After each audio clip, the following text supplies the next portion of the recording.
It's G and me with Miss G. Hi, friends. Welcome to It's G and Me. I'm Miss G, and I'm so excited you're here today because we are talking about a new story. Well, new for me, reading it on YouTube, but you guys might have heard of this story before. So, we're going to talk about a new story and we're going to talk about the parts of the story. Now, if you've seen my other videos, you probably know those parts, but let's go over them a little bit if this is new to you. So, when thinking about the parts of a story, I think it'll be really good to think about the parts of a classroom, right?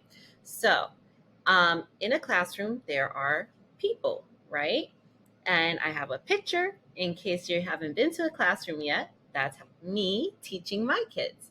So, in a classroom, there's important parts, important people. Who are some of those people? If you're saying the kids or students, ding, ding, ding, excellent, very good. The students are a very important part of the classroom. What's another important part of the classroom? Person, person. Ding, ding, ding. Hope you said it. If you didn't, that's okay. The teacher is an important part. So the teacher and the students are very important parts of the classroom. Usually there's one or two teachers in a classroom, and that's it. And if you go to a whole different grade, you'll see new teachers, right? And new students. So just like a classroom has important people, a story has important characters. Now, characters can be people, characters can be animals, and characters can be things. Like a pencil could be a character, or a house could be a character. Any sort of thing you can think of can be a character too, as long as they are talking. Usually, characters are talking. So, I want you to think about characters for this story. Bum, ba, da, dum. The Three Little Pigs. If you've heard of this story, great. If you haven't heard of this, that's okay. And some of you might have heard of this story, but in a different way. So we're going to read this version, right? This version is called Three Little Pigs Once Upon a Time, and it was illustrated by Thea Kliros. So Thea Kliros did the pictures. And let's think of characters, right? And again, characters could be what? Could be a person, an animal, or a thing. Once upon a time, there were three little pigs who lived in a cozy house with their mother. There they all are, eating their food. This one's reading The Three Little Bears. Let's get a good angle. Yes. One day, Mother Pig said, "You all are grown up now. It is time for you to go out into the world and build your own house. Build them strong, and you will be safe from the big bad wolf." So, what did their mommy tell them? Build a strong house. Let's see what the first pig does. Dun, dun, dun, dun. The first little pig was a lazy pig. He built the simplest kind of house so he could have time to rest. His house was made of straw. It was not very strong. So what pig was he? He was the lazy pig. The second little pig was a playful little pig. He built his house quickly so he could go out and play. His house was built of sticks. It was not very strong. What kind of pig was he? Ooh, look at that jump rope to help you. He was the playful pig. Ooh, what's this one doing? The third little pig was the smartest pig of all.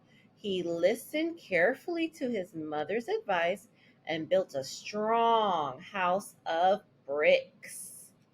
So we have straw, we have stick, and we have bricks. Let's see how that goes. The little pigs didn't know that lurking in the nearby forest was the big bad wolf. The wolf was very hungry And for his supper, he wanted pig. Uh-oh. What does supper mean, friends? Hmm.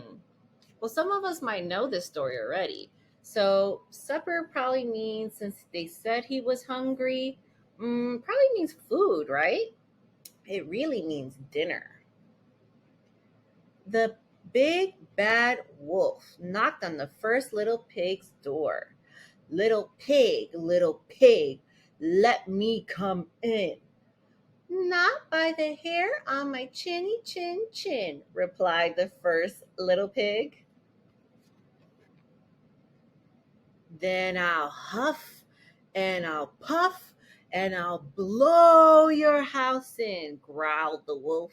So the wolf huffed and puffed and he blew the straw house down.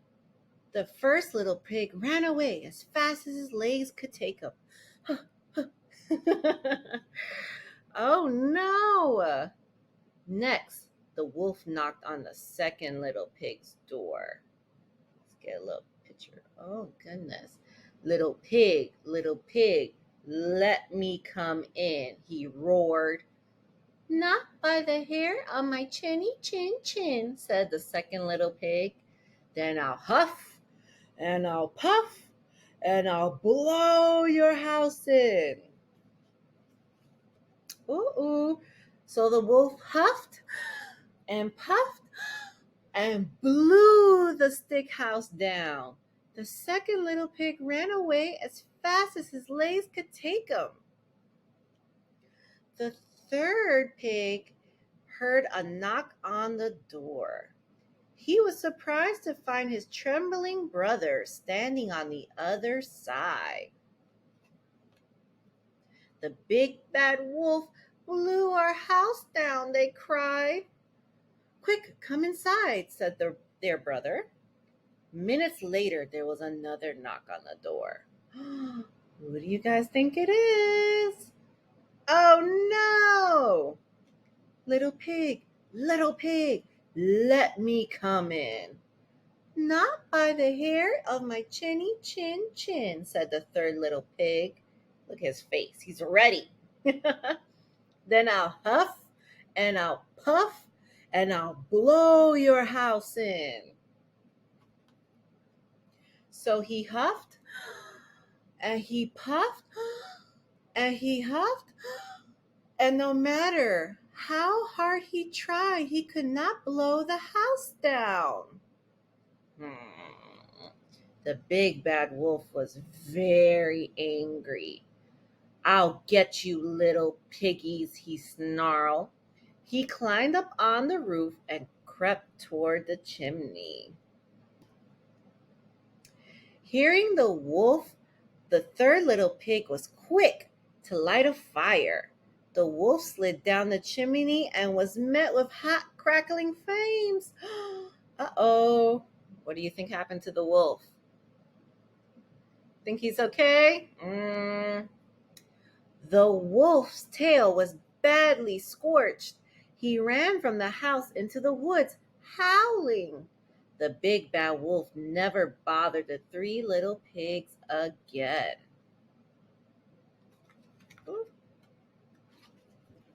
And they lived happily ever after. The end. Ooh-wee. That was a fun story, right, friends? So who can remind me, what are characters again? I hope you're calling out some answers. They can be people. They can be animals. They can be things. What were the characters in our story? Bum, bum, bum, bum. The three little pigs.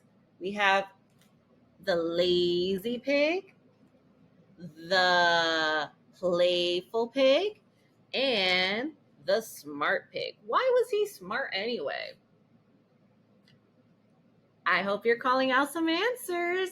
If it's not the same as Miss G's, that's okay too.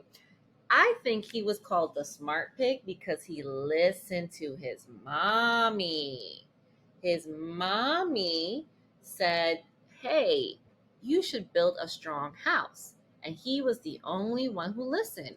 And who, at the end, had the best house for the wolf so that the wolf couldn't attack? Bum, bum, bum, bum. It was the brick house, right? So, him listening to his mommy made him the smart one. There were some other characters, and if you called them out, you did a good job. One of them was bum, bum, bum, bum, the wolf. Another was bum, bum, bum, bum, the mommy pig. So if you did that and said those answers, any one of them, pat yourself on the back. You did an excellent job. Great job, my friends. Make sure to subscribe below. I need you to subscribe, please. And I love you guys, and I'll see you next time. Bye.